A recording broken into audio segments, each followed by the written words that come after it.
Hello नमस्कार, मैं हूं आशीष और मैं आपका वेलकम करता हूं कनेक्टिंग डॉट्स पे। मणिपुर में सीआरपीएफ के ऊपर अटैक होता है। असम में पॉपी कल्टीवेशन पे रेड हो रही है। वहीं पे कभी उखरूल देखिए, कभी कांगपोकपी देखिए। इन सारी जगह से एक ही खबर आ रही है कि मणिपुर सरकार वो मैसिव मैसिव मैसिव रेड डाल रही है पॉपी कल्टीवेशन पे। और दोस्तों, ये इतना रैम्पेंट हो चुका है कि मैं कहूंगा पूरे नॉर्थ ईस्ट में, हर स्टेट में ये इलीगल माफिया ऑपरेट कर रहा है। और इसे हेमंत बिश्व शर्मा, असम के चीफ मिनिस्टर, नाम दे रहे हैं लिटिल पाब्लो एस्कोबार्स ऑफ असम। तो यहां पे सब कार्टेल माफिया बनना चाहते हैं, नार्कोस बनना चाहते हैं। और मणिपुर जलने पूरी कहानी कब शुरू हुई? 3 मई 2023। और हमेशा बहुत सारे नैरेटिव बने कि भाई यहाँ पे हिंदू वर्सेस क्रिश्चियन चल रहा है। बट रियलिटी ये है कि जब आपके ऊपर रेड किया जाता है, जब आप इलीगल काम कर रहे हैं, आप खेती कर रहे हैं, किसकी? पॉपी की। पॉपी से आप क्या करेंगे? आप एसेंशियली गोल्डन ट्रायंगल का पार्ट बनेंगे, पैसे कमाएंगे। और आपको ओपन बॉर्डर, ओपन सोसाइटी चाहिए, आपको फ्री मूवमेंट रेजिम चाहिए, आपको बॉर्डर बंद नहीं चाहिए। मतलब चाहे बांग्लादेश हो, म्यांमार हो, मिजोरम हो, इन सारे जगह के बॉर्डर्स ओपन हो ताकि टू एंड फ्रो मूवमेंट हो सके गुड्स का। या फिर साइमल्टेनियसली आप अपने एरियाज में पुलिस एडमिनिस्ट्रेशन इसकी कोई प्रेजेंस नहीं चाहते। आप इंडिपेंडेंस या ऑटोनॉमी के नाम पे अपनी पहाड़ियों पे क्या करना चाहते हैं? पॉपी कल्टीवेशन, पैसा कमाना चाहते हैं। बट इससे प्रॉब्लम क्या है? इससे आपके स्टेट में जो बच्चे हैं और जो आसपास के जितने भी बच्चे हैं किसी भी स्टेट में हो, और मैं कहूंगा कि अगर पंजाब से पाउडर आता है तो वो दिल्ली को अफेक्ट करता है। अगर गुजरात से पाउडर आता है तो वो महाराष्ट्र एंटर करता है, वो तमिलनाडु तक जाता है। उसी तरीके से अगर नॉर्थ ईस्ट में पाउडर एंटर कर रहा है या पाउडर बन रहा है तो पूरे भारत को ये इंपैक्ट कर रहा है।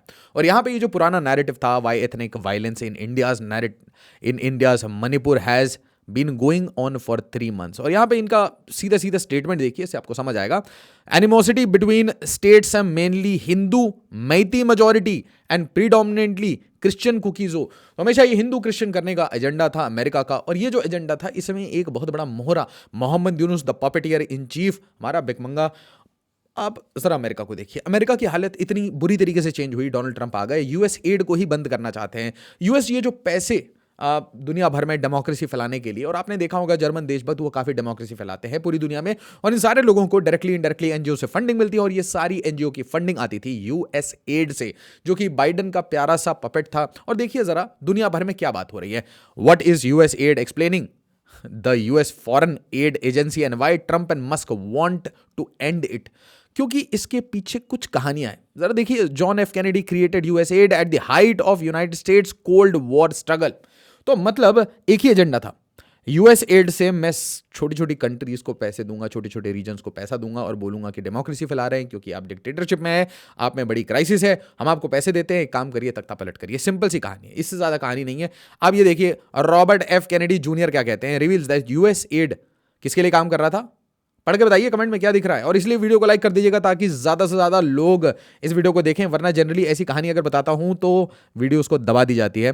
Now according to him, 3 backed riots triggered a coup d'etat that toppled Ukraine's neutral democratically elected government। जिसके बाद हमें क्या मिला? Volodymyr Zelensky. उसी तरीके से शेख हसीना को हटा के हमें क्या मिला? अमेरिका का पपेट मोहम्मद यूनुस, जो कि रेडिकलाइजेशन करके अब बांग्लादेश को क्या बनाना चाहता है? नया तालिबान। कोई क्वेश्चन है मुझसे पूछ सकते हैं मेरे इंस्टाग्राम पे या फिर मेरे लिंक्डइन पे, या फिर मुझसे जुड़ सकते हैं। वीडियोस के नोटिफिकेशन मिलेंगे टेलीग्राम पे। सिविल सर्विस की प्रिपरेशन कर रहे हैं, ज्वाइन कर सकते हैं फाउंडेशन बैच करोल बाग में, उसी टाइम में मुखर्जी नगर में, हिंदी मीडियम में। और अगर आप उत्तर प्रदेश में हैं तो प्रयागराज, बिहार में है तो Patna. Best possible faculty, prelims, mains, interview, current affairs, previous year questions, सब कुछ इंटीग्रेटेड तरीके से आपको अनअकैडमी प्रोवाइड करेगी इन अ सिंगल कोर्स, कोई एडिशनल कोर्स नहीं। अब देखिए, अब ये सारी जो चीजें हैं ना, ये कहानी अब किसी से छुपी हुई नहीं है कि जर्मन देशभक्त मॉडल हो गया, दिल्ली में राइट्स हो गए, सीए एनआरसी के प्रोटेस्ट हो गए, इनका कुछ इंगेजमेंट, कुछ और भी प्रोटेस्ट हो रहे थे इंडिया में, ठीक है। कुछ कहूँगा तो विवाद हो जाएगा, कुछ और प्रोटेस्ट हो रहे थे, कमेंट में बताइएगा, बहुत सारे प्रोटेस्ट थे। तो मैंने आपको हमेशा बताया है कि डेमोक्रेटिकली इलेक्टेड गवर्नमेंट को गिराने के लिए सबसे बेस्ट मॉडल होता है प्रोटेस्ट। और ये जो प्रोटेस्ट होता है, अगर ये 2-3 दिन से ज़्यादा कोई भी प्रोटेस्ट चल गया और अगर सामने वाली एजेंसी के एनालिस्ट को ऐसा लग गया कि ये पर्टिकुलर प्रोटेस्ट बड़ा हो सकता है, तो फिर वो उसमें पैसे लगाना शुरू करते हैं, एनजीओ को एक्टिवेट कर देते हैं। ऑल्टरनेटिवली कभी कभी तो ये प्रोटेस्ट खुद भी बनवाते हैं, हाँ जी। और प्रोटेस्ट बनवाने के बाद ये क्या करते हैं? प्रोटेस्ट बनवाने के बाद ये आर्टिकल लिखवाते हैं अल जजीरा से, CNN, BBC, गार्जियन, और उसके बाद किसी भी डेमोक्रेटिकली इलेक्टेड गवर्नमेंट को गिराने की कोशिश करते हैं। भारत में मोदी गवर्नमेंट, और हो सकता था कि राहुल गांधी की यहाँ गवर्नमेंट हो, उसको भी गिराने की साजिश कर सकते हैं। तो हमें बस ये अंडरस्टैंड करना है कि भारत की डेमोक्रेसी को खतरा किससे है। वो नेशनल एंडाउमेंट फंड से है, US एड से है, और इनके पैरोकार, इनके चाटुकार जो यूट्यूब पे वीडियो बना के एन मास मिस इन्फॉर्मेशन, डिसइन्फॉर्मेशन फैलाते हैं, सॉफ्ट प्रोपेगेंडा करते हैं, और असली में एक पॉलिटिकल पार्टी के लिए काम करते हैं, जिनके लिए आजकल ट्वीट वगैरह कर रहे हैं, डॉक्यूमेंट्री रिलीज कर रहे हैं। पैटर्न समझ लीजिए, कुछ दिन के बाद मेंबर ऑफ पार्लियामेंट बन जाएंगे तो और कहानी आपको क्लैरिटी से समझ आने लगेगी। अब ये देखिए जरा क्या हो रहा है मणिपुर में। मणिपुर की कहानी बताई गई ना आपको, एथनिक कॉन्फ्लिक्ट है, नहीं, ये एथनिक कॉन्फ्लिक्ट नहीं है, ये एथनिक कॉन्फ्लिक्ट के अलावा भी कुछ है। इसमें एक जो पार्टी है, एक कम्युनिटी है, वो चाहती है कि भाई इसमें कोई भी मतलब रोक टोक ना हो, और इस कम्युनिटी को आपको लगेगा पूरी कम्युनिटी खराब है, एब्सोल्युटली नॉट। मैं आपको बताता हूं, कुकी कम्युनिटी में प्रॉब्लम नहीं, कुकी कम्युनिटी ये नहीं कर रही, ये काम हो रहा है चिन रेबल से। चिन रेबल्स जो म्यांमार में लड़ाई कर रहे हैं, इन चिन रेबल्स को क्या चाहिए कि इनको ज्यादा से ज्यादा पैसे का सप्लाई चाहिए, और ये चाहते हैं कि इसी पैसे के सप्लाई के साथ गन रनिंग करें, स्मगलिंग करें, और धीरे धीरे अपना इन्फ्लुएंस रीजन भारत के अंदर बढ़ाएं, और यहां पे भी सेपरेटिस्ट टेंडेंसी प्रमोट करें। और ये जो सेपरेटिस्ट टेंडेंसी है अमेरिका के फायदे में भी है, क्योंकि भारत को अगर तंग करना है, कट टू साइज करना है, अगर मैं थोड़े क्रूड शब्दों में बोलूं तो भारत को उसकी औकात दिखानी है, तो ये तरीका है कि आप भारत को कश्मीर से जला दो, जम्मू में जला दो, अगर वो ना हो तो मणिपुर या मिजोरम कहीं एक जला दो। और देखिए जरा कि क्या सिचुएशन है मिजोरम की। मिजोरम बहुत बुरा फंसा है। मिजोरम को लग रहा था कि भाई मणिपुर कॉन्फ्लिक्ट होगा, क्योंकि ये सारा लैंड लेके मणिपुर में ये मिजोरम में जुड़ जाएंगे, ग्रेटर मिजोरम का फंडा बन जाएगा। बट ये एक गलती कर बैठे कि गलती से ये ना जो पूरा पाउडर का गेम है ना, इसमें फंस गए। पाउडर का गेम अमेरिका का गेम, अमेरिका का गेम कहाँ चल रहा है? बांग्लादेश, ढाका में चल रहा है, चिटागोंग में चल रहा है, रंगपुर में चल रहा है। अमेरिका का गेम सिंपल था कि भाई मैं पपेट यूनुस को रखूंगा, अंसरुल बांग्ला टीम एक्टिवेट करूंगा, और अरक्कन आर्मी से लड़ने के लिए रोहिंग्या इस एरिया में, ये कॉक्स बाजार है ना, इस एरिया में एक्टिवेट करूंगा, और ये फिर नाफ रिवर क्रॉस करके मारना शुरू करेंगे अरक्कन आर्मी को। अरक्कन आर्मी एक्टिवेट हो गई भारत के साथ, अरक्कन आर्मी बुद्धिस्ट आर्मी है, भारत के साथ अच्छा अलायंस है, तो यहाँ पे एक परेशानी पड़ गई हाँ अमेरिका को। अमेरिका साथ ही साथ ये चाह रहा था यहाँ पे एक क्रिश्चियन कंट्री बन जाए, ये क्रिश्चियन कंट्री बन जाएगी, और ये वाला जो एरिया है इससे कोस्ट मिल जाएगा, और यहाँ पे भाई हमारा एक आज़ाद कंट्री बन जाएगा, जहाँ पे अमेरिका एक बेस बना लेगा, इंडिया को चेक कर लेगा, इंडिया के north east chicken neck corridor सबको परेशान करके रखेगा, बांग्लादेश को चेक करके रखेगा, हसीना को नहीं आने देगा, BNP को नहीं आने देगा, यूनुस के स्टूडेंट्स की एक नई पॉलिटिकल पार्टी बनवा के और यूनुस को पावर में रखेगा, और यूनुस से जो काम वेस्ट को चाहिए वो वेस्ट करवा के बैठेगा। अच्छा, बट यहां पे जो सबसे शॉकिंग कहानी है वो ये है कि एक चीज आप इग्नोर कर रहे हो, वो है ट्रायंगल। ये जो गोल्डन ट्रायंगल है, इसका सिर्फ एक इंपैक्ट आता है। इसका इंपैक्ट आपको अगर कहीं देखना है तो आप कोलंबिया का एग्जांपल ले लीजिए। कोलंबिया तो इतनी डॉक्यूमेंट्री बनी है, पाब्लो एस्कोबार, ये वो।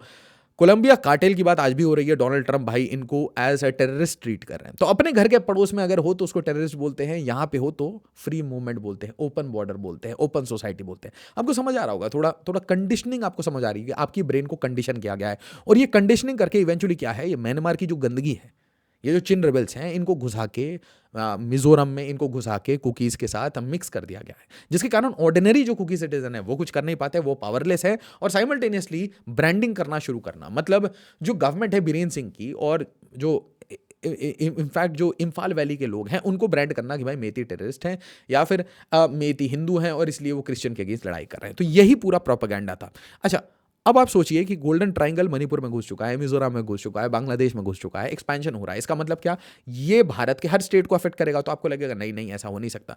और यहाँ पे आपको देखिए कि बार बार इनके नेवी सील पुराने कमांडर्स ये आके इनकी ट्रेनिंग करा रहे हैं। ये जंगल्स ऑफ बर्मा में हो रहा है, ये चिन रेबल्स के साथ घूम रहे हैं, और इसीलिए बहुत ज़रूरी है इनके सप्लाई चेन काटना। सप्लाई चेन तो दोस्तों एक तो होता है ट्रेड, कि मैंने प्रोड्यूस किया बांग्लादेश के हिल्स में, या फिर मैंने प्रोड्यूस किया म्यांमार में और भारत में एंट्री करवा रहा हूं। एक तो ये तरीका होता है। दूसरा तरीका क्या होता है कि मैं भारत के अंदर ही कल्टीवेशन कर रहा हूं। तो बीरेन सिंह ने, अगर आपको ठीक से याद हो, कि मणिपुर वायलेंस से पहले ही वॉर ऑन ड्रग्स डिक्लेयर कर दिया था, और उसके बाद कम्युनिटी के बीच में स्ट्राइफ होना शुरू हो गई थी। फिर एक रिजर्वेशन से रिलेटेड एक जजमेंट आई थी हाई कोर्ट की, उसके बाद ये फ्लेयर अप हो गया था। और एसेंशियली जो ट्राइबल कुकीज हैं वो ये कह रहे हैं कि हमारे एरिया में आप मत घुसो, हम अपने आप को सेल्फ गवर्नमेंट करेंगे, अपने रोड खुद बनाएंगे, और हमें ऑटोनॉमी दे दो, हमें मणिपुर से अलग कर दो, हो सके तो एक कुकी लैंड बना दो या फिर यूनियन टेरिटरी बना दो। बट लार्जर एजेंडा ये है कि मिजोरम चाहता है कि ये कुकी अपनी जमीन लेके आए, हम उनको जोड़ लें।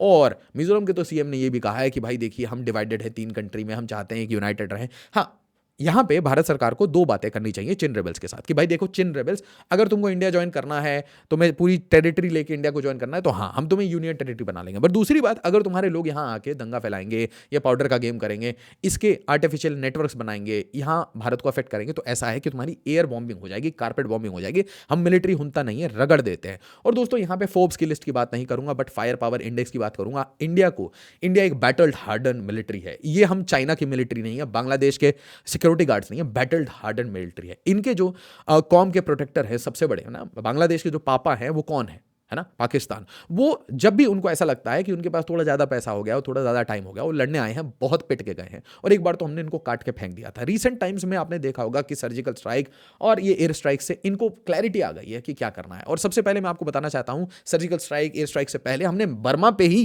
पहला सर्जिकल स्ट्राइक 2015 में किया था। तो बर्मा में किसी को जाके अगर ठोकना पड़े तो भारत बहुत आराम से करेगी। ये हमारे लिए वॉर एक्सरसाइज होगा। Similarly for Bangladesh, trust me, जब मैं आपको कल एक कहानी बता रहा था कि हमारे लीडर ऑफ ऑपोजिशन को या किसी भी पॉलिटिशियन को मैं कहता हूं कि रशिया, चाइना और अमेरिका, इसके बारे में जो हमारे रिलेशन है, इसके ऊपर ज़्यादा पॉलिटिसाइजेशन नहीं करना चाहिए। बट मैं कहता हूं कि बर्मा के साथ क्या करना है, बांग्लादेश के साथ क्या करना है, it doesn't matter, really it doesn't matter. मैं आपको कह रहा हूँ ना, स्टेट भर की इनकी जीडीपी है, स्टेट भर का इनका साइज है, क्या लड़ाई करेंगे, क्या बैटल हार्डन होंगे, बट मोस्ट इंपॉर्टेंटली हमें अपने सिटीजन को प्रोटेक्ट करके रखना है, अपने सिटीजन को पाउडर से दूर रखना है। बट ये कहानी बहुत दूर दूर से जा चुकी है। अब ये देखिए ध्यान से, foreign funded Kuki militants have challenged, ये क्या देख रहे हैं, whether it is your child और your dog we will kill them all even if it is CRPF.